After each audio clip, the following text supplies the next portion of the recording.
और पहले अपना घर जला के आओ। और मुर्दे की छाती पर बैठ गए तो बहुत लोगों ने कहा महाराज बहुत मजा है साधु बनने में, काम नहीं कट नहीं, खूब खाओ पियो मौज लो पैर छुपा। अच्छा बोलो, मरे हुए आदमी को तैरना पड़ता है जमुना जी में? और झटपट समझ न आए, और जो झटपट समझ आते है तो सब खटपट मिट जाए। वो कह रहे थे कि हमारे साथ में कौन साधु बनना चाहता है? तो बहुत लोगों ने कहा महाराज बहुत मजा है साधु बनने में, काम नहीं कट नहीं, खूब खाओ पियो मौज लो पैर छुपाओ। तो हमें भी साधु बनना है, हमें भी बनना है, हमें भी बनना है। तो एक पड़ोस के घर से निकल के आया नया युवा साथी, उसने कहा महाराज मैं आपके साथ चलना चाहता हूँ। कबीर जी ने हाथ में मसाल लगी हुई थी और वो मसाल हाथ में दिखाई, लो पकड़ो इसको, मसाल को पकड़ो, ये दिया को पकड़ो और पहले अपना घर जला के आओ और फिर मेरे साथ चलो। सभी को कहा कबीर जी ने, सब भाग गए। ये तो अनूठा बाबा है जो घर में आग लगवाएगा फिर साथ ले जाएगा, साधु बनाएगा, भजन करवाएगा, ऐसे ही ले चलो। अरे भाई घर तो हम छोड़ रहे ना, फिर जलाने की क्या जरूरत है? कबीर जी के बहुत सारे वेद वचन हैं। सब भाग गए। वो जो पड़ोस से आया था बालक वो खड़ा रहा। उसने कहा लाओ गुरुदेव मुझे दो मसाल, मैं अपना घर जलाऊंगा पर आपके साथ चलूंगा, भजन करूंगा, भक्ति करूंगा, साधु बनूंगा। कबीर जी ने कहा फिर से कहो क्या कह रहे हो? तो कहा लाओ मुझे मसाल दो, मैं अपना घर जलाऊंगा। तो कबीर जी ने कहा ये जो तुम कह रहे हो ये सच है क्या? ये घर जो तुम्हारा कह रहे हो मेरा घर जलाऊंगा, ये घर तुम्हारा है? उसने फिर कहा सामान्य भाषा में जैसे हम आप कह देते हैं ये हमारा घर है, ये हमारा प्लॉट है, हमारी गाड़ी है, हमारे बच्चे, व्यवहारिक रूप में कह देते हैं अज्ञान बस। फिर उसने कहा हाँ ये मेरा घर है, इसको मैं जला दूंगा पर मैं आपके साथ चलूंगा, मुझे साधु बनना है। कबीर जी ने कहा ये घर तुमने बनाया है क्या? नहीं, ये तो हमारे दादाजी ने बनाया, पिताजी ने भी नहीं बनाया। दादाजी तो मर चुके हैं, वो तो है नहीं, तो कैसे पता चले कि ये घर दादाजी का है?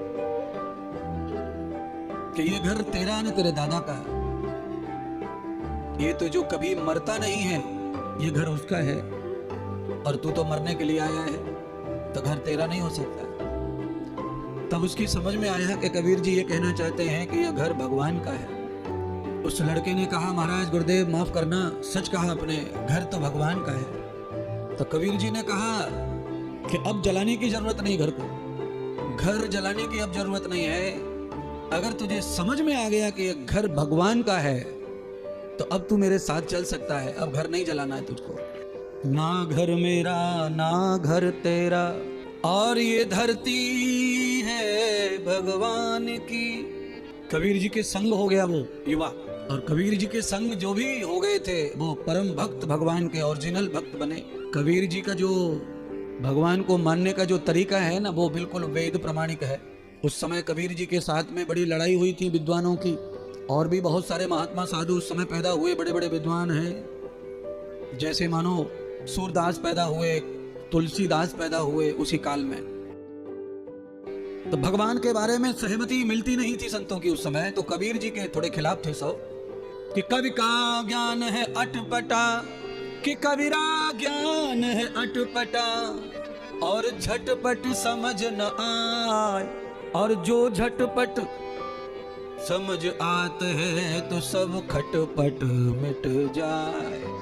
भगवान का जो ज्ञान है वो अटपटा ज्ञान है, ये जल्दी समझ में नहीं आता, और जिसकी समझ में आता है उसके दिल दिमाग की सारी खटर पटर मिट जाती है।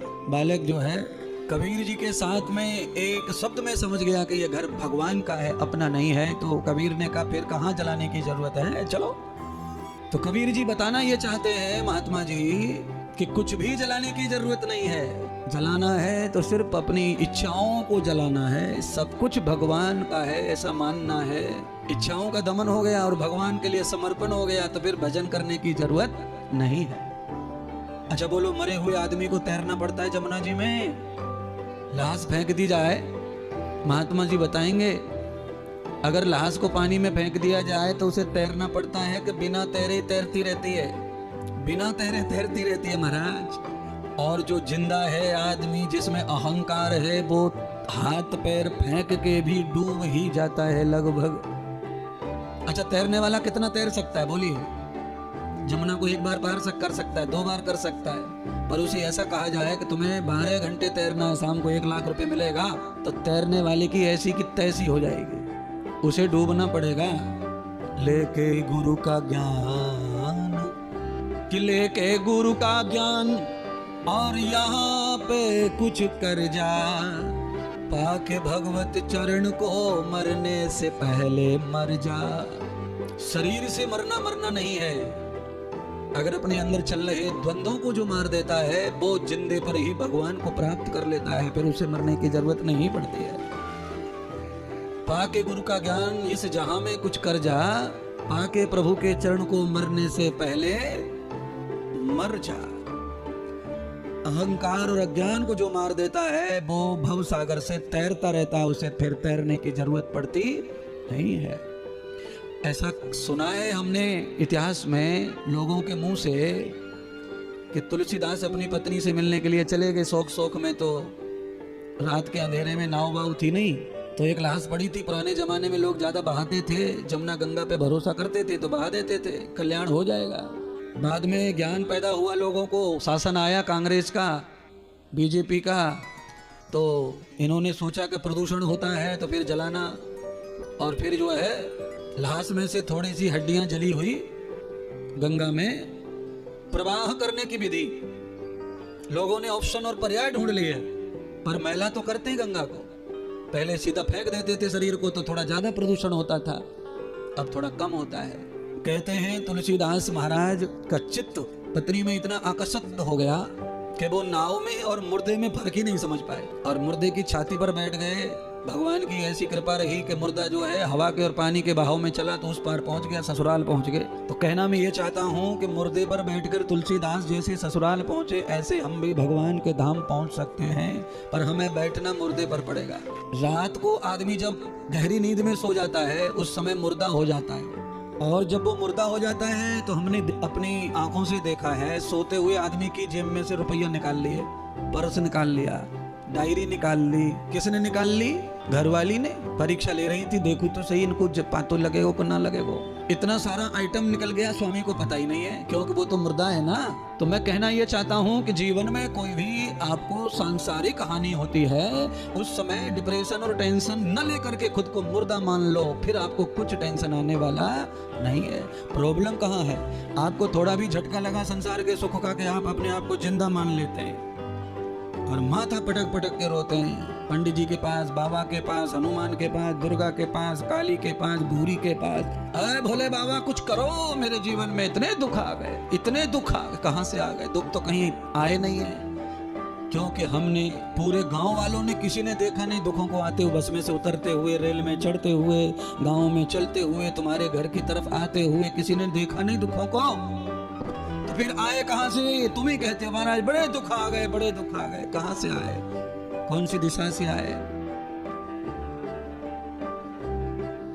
नमस्कार, जय श्री राधे। आप सबके समाधान के लिए एक बहुत बढ़िया ऑफर हम आपको दे रहे हैं। आप चाहते हैं कि घर बैठे आपकी शंका का समाधान हो और आपके अंदर चलने वाली उछल कुछल, आपके व्यवहार, आपकी नौकरी चाकरी, व्यापार, बिजनेस, भक्ति, किसी भी प्रकार का आरोग्य का कोई प्रश्न है तो आप 20 से 30 सेकंड का एक वीडियो बनाइए और उसमें आप अपनी बात रखिए, प्रश्न रखिए अपना, और वो हम तक पहुंचाइए, और जिससे कि हम आपका वीडियो देखकर आपके समाधान के लिए आपके बात को, विचार को समझ सकें और आपके प्रश्नों का उत्तर दे करके हम आपको समाधान पहुंचा सकें और आपको लाभ दे सकें और अपनी सेवा को आप कंटिन्यू कर सकें। तो आप जरूर वो वीडियो बना के हमें भेजिए, जिससे हम आपकी सेवा में निरंतर लगे रहें और आपका समाधान करते रहें।